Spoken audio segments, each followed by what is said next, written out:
turun ke dunia, berperang pada pihak manusia untuk melawan kau. Karena kau sudah menghancurkan hidup mereka semuanya. Lucifer, Karena engkau telah berbuat demikian, terkutuklah engkau di antara seluruh penduduk sorga. Aku akan datang menangkap dan mengikat engkau, lalu melemparkan engkau ke jurang yang maut, dan menutup jurang itu dan memeteraikan supaya engkau jangan lagi merusak bangsa-bangsa yang ada di bumi ini. Tapi sebelum datang waktunya, aku akan membuat hidupmu sengsara. Aku akan mengadakan perlawanan dari keturunannya dengan keturunanmu. Aku akan mengadakan permusuhan antara engkau dan manusia. Keturunannya akan meremukkan kepalamu, dan engkau akan meremukkan tumitnya. Lucifer, kau dengar itu? Itulah hukuman yang harus kau tanggung karena pemberontakanmu itu, Lucifer. Aku juga terpaksa mengusirmu dari sini. Pergilah ke dunia yang sudah kau rusakkan itu. Kau akan berhasil menggoda manusia untuk jalan untukmu. Kau ketahuilah, kau tidak akan pernah menjadi raja atas mereka. Allah akan tetap turun ke dunia. Allah akan berperang pada pihak manusia untuk melawan kau. Posisimu sekarang sudah terjepit. Sekarang kau berhadapan dua lawan sekaligus. Itu Allah yang kau jadikan musuh, dan manusia yang kau jadikan sasaran.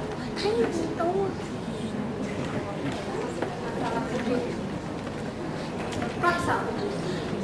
Nyala kau ke dunia yang sudah kau rusakkan itu.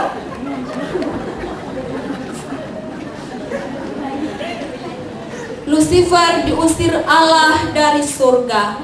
Di bumi dia berkeliaran tak menentu, mencari tempat perhentian yang terakhir. Dengan berbagai cara ia menjalankan misi tunggalnya ini. Dia datang menggoda para pemimpin bangsa dan masyarakat. Ia membuat mata dan hati mereka buta terhadap keadilan dan kebenaran. Ia memakai orang-orang memperdaya manusia untuk melakukan kejahatan, untuk menjalani kehidupan yang cabul, nista, dan gelap. Orang-orang muda diajak untuk menawarkan seks murahan untuk menghancurkan hidup satu bangsa, generasi muda, bahkan rumah tangga. Kehidupan beriman pun tidak luput dari rongrongannya. Ia membangkitkan di sana sini nabi-nabi yang mendustai banyak manusia dengan anugerah yang murah atau hukuman yang menakutkan. Isi surga menantikan dengan tegang peristiwa itu, sebab mereka tahu bahwa turun ke bumi bukanlah satu perjalanan tamasya bagi Allah. Iblis tahu bahwa dia tidak mungkin lagi diampuni Allah. Karena itu ia akan berusaha mati-matian untuk bisa menang dalam pertempuran yang hebat yang bakal terjadi di dunia. Itu terlihat dari usahanya yang gencar mengumpulkan banyak orang dan mencari kekuatan dalam perang yang akan terjadi ketika anak manusia menjadi manusia. Bagaimana kisah ini sesungguhnya? Ikuti adegan selanjutnya. Saya heran, kenapa Allah tetap saja mengutus anak tunggalnya? Apakah kau tahu alasannya? Saya tahu. Allah sangat mengasihi dunia dan manusia ciptaannya. Baginya tidak ada yang lebih penting daripada manusia, karena dia sudah ciptakan mereka dengan tangannya sendiri. Jadi Allah tidak rela membuat mereka binasa. Allah ingin membebaskan mereka dari pengaruh jahat Lucifer itu dan menariknya kembali padanya. Tapi tidakkah kamu tahu, hal itu sangat mengerikan. Dia akan ditolak oleh manusia itu sendiri, walaupun mereka adalah kepunyaan dia. Dan telah dibelokkan oleh iblis, sehingga apa yang jahat mereka anggap baik dan apa yang baik mereka anggap jahat. Sungguh mengerikan. Saya yakin Allah mampu mengatasi hal ini. Bukankah Allah itu Allah yang penuh hikmat? Dia tahu jalannya terbaik untuk menolong mereka dari pengaruh jahat. Percayalah. Saya tahu hal itu, tapi ada yang lebih mengerikan lagi. Apa itu? Mari, lihatlah sendiri. Apakah kau dapat melihat benda itu? Salib. Ya, Allah akan menghadapi perlawanan yang sengit antara dunia dan manusia. Lalu, keputusan yang tidak bisa diganggu gugat, dan Dia akan mengutus anaknya ke dunia. Tidak. Ini tidak boleh terjadi. Keputusannya saja sudah mutlak, tidak bisa diganggu gugat oleh siapapun. Betapapun besar kasihnya pada dunia, Dia tidak boleh melawat mereka. Apalagi turun ke dunia. Tidak. Saya harus katakan pada Allah bahwa turun ke dunia bukan tamasya yang menyenangkan, Percuma, Mika. tapi kematian, Gabriel. Percuma. Lalu gimana? Keputusan Allah itu sudah mutlak dan tidak ada yang bisa dipatahkan. Datangnya ke dunia sebagai manusia akan melalui seorang anak darah yang tinggal di Nazaret. Lalu, dan apapun yang terjadi dia harus menghadapi itu.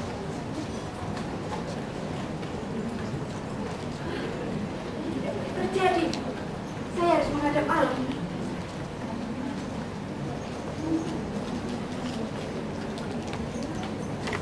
Allah tetap setia pada janji dan keputusannya. Betapapun Dia tahu besar, hebat dan dahsyatnya perlawanan yang akan anaknya alami di dunia dari pihak manusia. Ia tetap akan mengunjungi mereka. Kasih-Nya kepada dunia dan manusia sangat besar. Kasih itu tidak dapat dikalahkan oleh penolakan yang datang dari pihak yang dikasihi. Kasih-Nya itu tidak terbatas. Ia dapat melakukan apa saja, bahkan bersedia mengorbankan anaknya mati di kayu salib. Semua itu Ia buat supaya dapat memenangkan kembali manusia yang telah tergoda dan ada dalam belenggu si jahat.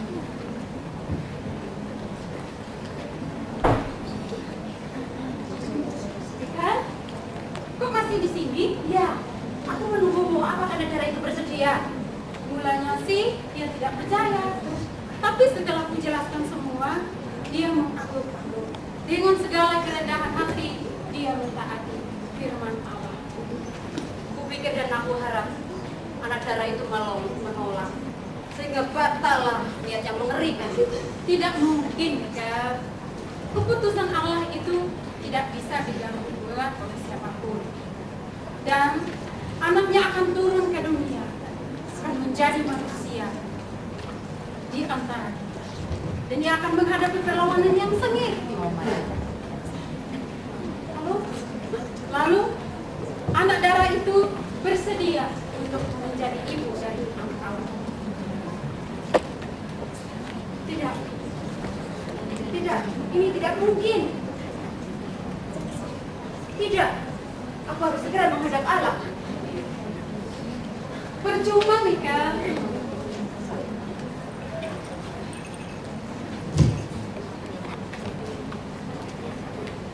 Allah datang ke dunia, menjadi manusia dan mati bagi kita. Darah dan nyawanya adalah harga yang telah Dia bayar untuk menebus kita. Natal adalah saat kita meninggikan Tuhan, yang disertai dengan sikap kerendahan hati, adil dan benar. Selamat Natal. Tidak binasa, melainkan memperoleh hidup yang kekal. Tuhan adalah yang mendengarkan keselamatanku. kasih itu bukan kita yang telah mengasihi Allah, tetapi Allah yang telah mengasihi kita dan yang telah mengutus anaknya sebagai pendamaian bagi dosa-dosa kita.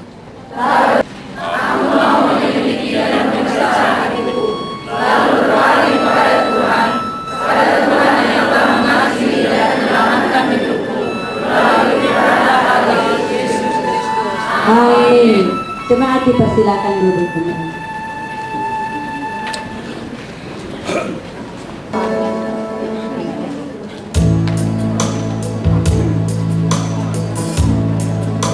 Malam kudus, malam yang kudus.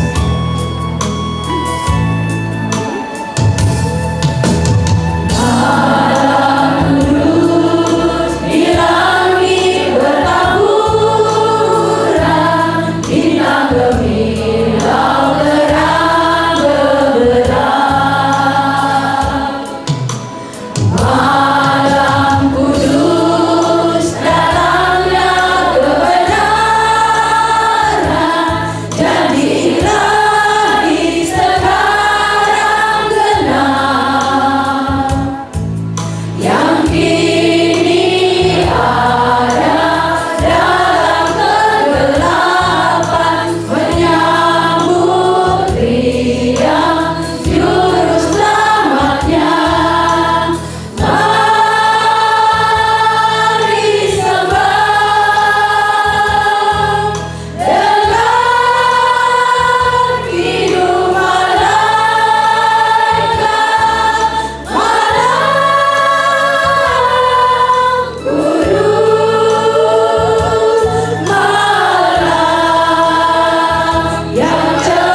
ingin ajak Bapak Ibu Saudara, kita punya kata, kita punya kalimat, kita punya pengalaman diberkati oleh Tuhan, ditebus, diampuni, dibesarkan hati kita, didukung hidup kita oleh Allah. Beri pujian kepada Dia. Natal adalah waktu untuk memberi yang terbaik, pujian, hati, sikap, pikiran, semua karena Dia.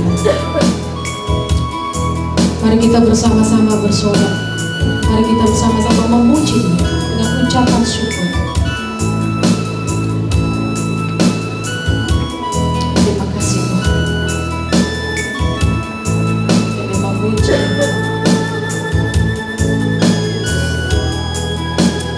Bapa di dalam surga, kami berterima kasih bahwa hari ini kami sungguh ingin menaikkan ucapan syukur kepada Allah, memuji Tuhan, berterima kasih karena kami dapat melewati perayaan Natal bersama dengan tenang dalam perlindungan penjagaan Tuhan.